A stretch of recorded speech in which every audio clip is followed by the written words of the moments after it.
नमस्कार YouTube family, जय हिंद जय महाराष्ट्र। मी पुण्याची तृप्ती स्वागत करते तुमचं आपल्या तृप्ती सुपशास्त्रात म्हणजे आपल्या तृप्तीच्या स्वयंपाकात नवीन कुकिंग ब्लॉगिंग व्हिडिओमध्ये। चंपाषष्ठीच्या दिवशी वांग्याचं भरीत आणि बाजरीचं रोडगं म्हणजेच बाजरीच्या भाकरीचा नैवेद्य जेजुरीचा खंडोबा आपल्या महाराष्ट्रातील कुलदैवत याला अर्पण केला जातो। आणि आमचे सुद्धा कुलदैवत हे जेजुरीचा खंडोबा आहे। आणि काल चंपाषष्ठी असल्या कारणाने जेजुरीच्या खंडोबाला नैवेद्य अर्पण केला। लोखंडी तव्यावरचे जळगावी वांग्याचे खांदेशी भरीत आणि बाजरीचं रोडगं म्हणजेच बाजरीची भाकरी। आता हे मी कशा पद्धतीने बनवली हे मी तुमच्यासोबत आज शेअर करत आहे। जर माझ्या पद्धतीचं हे बाजरीचं रोडगं आणि ही लोखंडी तव्यावरचं हे जळगावी पद्धतीने बनवलेलं खांदेशी भरीत हा भारतीय खाद्य संस्कृतीमधला महाराष्ट्रीयन पदार्थ जर तुम्हाला शिकायचा असेल माझ्या पद्धतीचा तर हा व्हिडिओ तुम्ही संपूर्ण पहा। व्हिडिओ आवडला तर व्हिडिओला नक्की लाईक करा। मी भारतातील पुणे जिल्ह्यातील तृप्ती स्वागत करते तुमचं पुन्हा एकदा आपले यूट्यूब चॅनल @तृप्ती इंगमिरे कुकिंग ब्लॉगिंगवरती। सर्वांची तब्येत अगदी उत्कृष्ट असेल, अगदी अप्रतिम असेल अशी आशा करते। आज आहे 27 नोव्हेंबर 2025। आज मार्गशीर्ष महिन्यातला पहिला गुरुवार आहे। आज ज्यांचा वाढदिवस आहे त्यांना wish you many many happy returns of the day. त्यांच्या सर्व मनोकामना पूर्ण होत ही स्वामीचरणी प्रार्थना करून आजच्या या चंपाषष्ठी कुकिंग व्हिडिओला सुरुवात करूयात। प्रथमतः हे जळगावी वांग मार्केटमधून आणल्याच्या नंतर स्वच्छ धुवून घेतलं, पुसून घेतलं, नंतर काटे चमच्याने असे चांगले असे टोचे मारले जेणेकरून व्यवस्थित असं हे वांग भाजले जावं।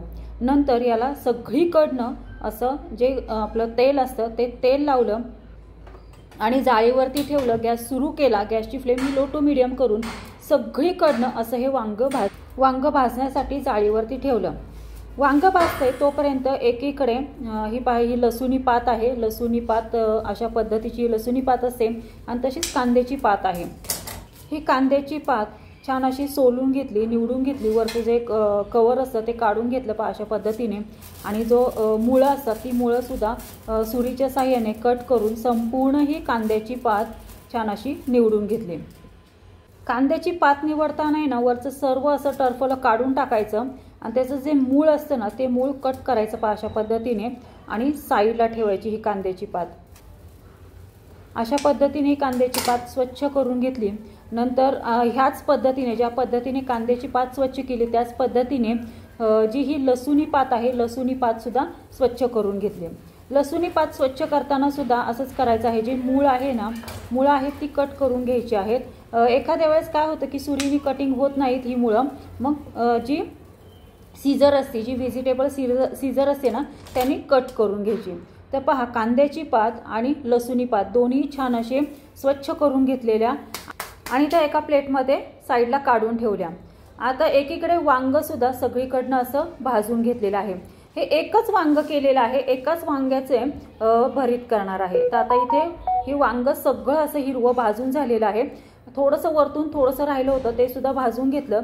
गॅस बंद करून थंड करण्यासाठी ते वांग ठेवलेलं आहे। आता एकीकडे पहा 4 कांद्याच्या पाती म्हणजे ज्या पाती असतात ना एक गड्डी नाही घेतली, पूर्ण एकाच वांग्याचं भरीत करायचं होतं म्हणून एका वांग्यासाठी 4 ते 5 पाती घेतल्या ह्या कांद्याच्या आणि चांगल्या अशा बारीक अशा चिरून घेतल्या।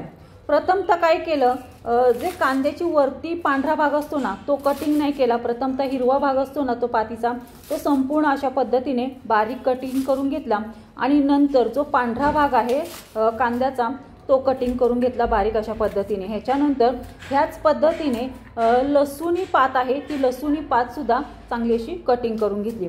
तुम्ही जर आपल्या चॅनलवरती नवीन असाल तुम्हाला असेच आपल्या भारतीय खाद्य संस्कृतीमधील पदार्थ माझ्या पद्धतीने शिकायचे असतील आणि यांचा स्वाद घ्यायचा असेल, तसेच रोज जेवणामध्ये काय बनवावं हा जर तुम्हाला रोजच्या रोज प्रश्न पडत असेल तर आपले यूट्यूब चॅनल @तृप्ती इंगमिरे कुकिंग ब्लॉगिंग लाईक शेअर आणि सबस्क्राईब करा। तर पहा इथे कांद्याची पात चांगली व्यवस्थित अशी चिरून घेतली। आता इथे तुम्ही पाहत असत लसूणी पात सुद्धा मी चिरण्यासाठी घेतलेली आहे। आता इथे सुरीने व्यवस्थित चिरल्या जात नव्हती म्हणून व्हेजिटेबल जी सीझर आहे त्या सीझरनी बारीक अशी चांगली चिरून घेतली। लसूणी पात आहे ह्या 4 घेतलेल्या आहेत पाती म्हणजे एक जी लसूणी पातीची गड्डी होती त्याच्यातल्या 4 पाती घेतल्या आणि 2 पहिल्यांदा चिरून घेतल्यानंतर ह्या मिक्सरच्या भांड्यामध्ये घातल्या। आणि ही ओली हळद आहे ओली हळदीचा थोडासा अर्धा इंच तुकडा कटिंग केला आणि ह्या मिक्सरच्या भांड्यात घातला। तसेच जे अद्रक होतं ते अद्रक सुद्धा अर्धा इंच घेऊन या मिक्सरच्या भांड्यात घातली। पहा इथे अजून एक लसूण 2 लसूणी पाती घेतल्या आणि त्या सुद्धा अशा पद्धतीने कटिंग करून मिक्सरच्या भांड्यामध्ये घातल्या आणि छान असं मिक्सरला बारीक करून घेतलं। प्रथमतः एक फेरा करून घेतला, असा थोडंसं ओबडधोबड वाटून बारीक केलं। नंतर ह्याच्यामध्ये 2 हिरव्या मिरच्या घातल्या। हिरव्या मिरच्या घालून पुन्हा मिक्सरला चांगला असा हा लसूणी पातीचा आणि हिरव्या मिरचीचा चांगला अशी चटणी तयार करून घेतली। पहा अशा पद्धतीने ही चटणी तयार झाली। एकीकडे ह्या जाळीमध्ये चांगली अशी ही चिरलेली कांद्याची पात होती, ती कांद्याची पात स्वच्छ अशी धुवून घेतली आणि ती साईडला ठेवून दिली। आता हे जे वांग आहे भाजलेलं, हे वांग चांगलं याची सगळी सालं जी आहेत ती सालं अशा पद्धतीने काढून घेतली। लो टू मीडियम गॅस फ्लेमवरती आपण हे वांग भाजलेलं आहे पहा या जाळीवरती, त्यामुळे उत्कृष्टरित्या असं छान हे भाजलं गेलेलं आहे आणि थंड होऊन दिलं व्यवस्थिशीर, म्हणून व्यवस्थिशीर अशी याची सालं सुद्धा निघालेली आहे। आता इथे लोखंडी तवा घेतला। लोखंडी तवा घेतला आणि गॅस सुरू करून गॅसची फ्लेम ही लो टू मीडियम केली। तवा तापल्यावर यामध्ये 2.5 चमचे तेल घातलं। 2.5 चमचे तेल घातल्यावरती ते थोडंसं असं तापून दिलं। नंतर यामध्ये फोडणीला जिरं घातलं। नंतर ही जी चटणी बनवली होती लसूणी पात आणि हिरव्या मिरचीची, ती चटणी फोडणीला घालून एक अर्धा सेकंदभर ही चटणी या लोखंडी तव्यावरती परतून घेतली आणि नंतर यामध्ये स्वच्छ निवडून धुवून घेतलेली ही कांद्याची जी पात आहे ती फोडणीला घातली आणि 1 सेकंदभर चांगली अशी ह्या तव्यामध्ये परतून घेतली। कांद्याची पात चांगली परतल्यानंतर यामध्ये जे भाजलेलं हिरवं वांग आहे, हिरवं वांग अशा पद्धतीने सुरीच्या साहाय्याने कटिंग करून ह्या तव्यावरती घातलं आणि उलटण्याने असं कटिंग केलं आणि याच्यामध्ये एकजीव करून परतून घेतलं। लोखंडी तव्यावरचं हे जे भरीत आहे ना वांग्याचं, हे खायला इतकं उत्कृष्ट आणि चविष्ट लागतं म्हणून सांगू। आणि त्यातल्या त्यात हे जळगावी असं वांग आहे, त्यामुळे तर त्याची टेस्ट इतकी भारी लागते, खूपच सुंदर लागते। तर पहा हे वांग्याचं भरीत छान असं तव्यावरती परतल्याच्या नंतर यामध्ये चवीसाठी अर्धा चमचा मीठ घातलं। पुन्हा एक अर्धा सेकंदभर हे भरीत चांगलं परतून घेतलं। नंतर यामध्ये हळद घातली। हळद घातल्याच्या नंतर पुन्हा हे चांगलं परतून घेतलं।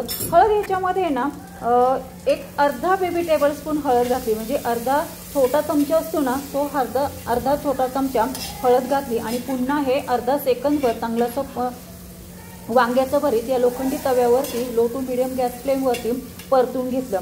यामध्ये शेंगदाण्याचा कूट घातला। शेंगदाण्याचा कूट 2.5 चमचे शेंगदाण्याचा कूट घातला। शेंगदाण्याचा कूट एकदम बारीक नाही करायचा, जाडसर असा भरड करून घ्यायचा शेंगदाण्याच्या कूटचा आणि तो ह्याच्यामध्ये घालायचा आणि शेंगदाण्याचा कूट घातल्याच्या नंतर पुन्हा एक अर्धा सेकंदभर परतून घेतलं हे वांग्याचं भरीत आणि गॅस बंद केला आणि एका प्लेटमध्ये हे वांग काढून घेतलं। अशा पद्धतीने लोखंडी तव्यावरचे जळगावी वांग्याचं भरीत चांगलंसं तयार झालेलं आहे। हे खानदेशी पद्धतीने बनवलेलं आहे, त्यामुळे ह्याच्यामध्ये शेंगदाण्याचा कूट घातलेला आहे। काही भागामध्ये शेंगदाण्याचा कूट घालतात तर काही भागामध्ये शेंगदाण्याचा कूट घालत नाहीत। आता नैवेद्यासाठी बाजरीचं रोडगं म्हणजेच बाजरीची भाकरी कशा पद्धतीने तयार केली ते मी तुमच्यासोबत शेअर करते। तर पहा इथे 2 चमचे असं हे बाजरीचं पीठ घेतलं। यामध्ये चवीसाठी मीठ घातलं आणि जे वाटपाचं पाणी होतं ते वाटपाचं पाणी ह्या पिठात मिक्स करून चांगलं अशी ही भाकरीचं पीठ मळून घेतलं। चंपाषष्ठीच्या दिवशी जे बाजरीचं रोडगं बनवलं जातं, जे बाजरीची भाकरी बनवली जाते, त्यामध्ये जे वाटपाचं पाणी असतं ना ते वाटपाचं पाणी घालून ही भाकरी बनवली जाते। पहा तर पहा अशा पद्धतीने चांगलं असं पीठ मळून घेतल्याच्या नंतर छान अशी गोल भाकरी बनवून घेतली। इथे एकच भाकरी मी बनवली, जास्त भाकरी बनवली नाही, कारण नैवेद्यासाठीच फक्त मला बनवायची होती। अशा पद्धतीने हे बाजरीचं रोडगं म्हणजे बाजरीची भाकरी चांगली अशी थापून झाली। एकीकडे गॅसवरती तवा तापत ठेवलेलाच होता। गॅस सुरू करून गॅसची फ्लेम ही लो टू मीडियम केली आणि ही भाकरी तव्यावरती घातली आणि छान असं हे जे वाटपाचं पाणी आहे, वाटपाचं पाणी या भाकरीवरती पसरवून घेतलं आणि अर्धा सेकंदभर थांबले आणि सगळीकडनं ही भाकरी अशी उलटण्याच्या साहाय्याने सोडवून घेतली आणि पलटी केली।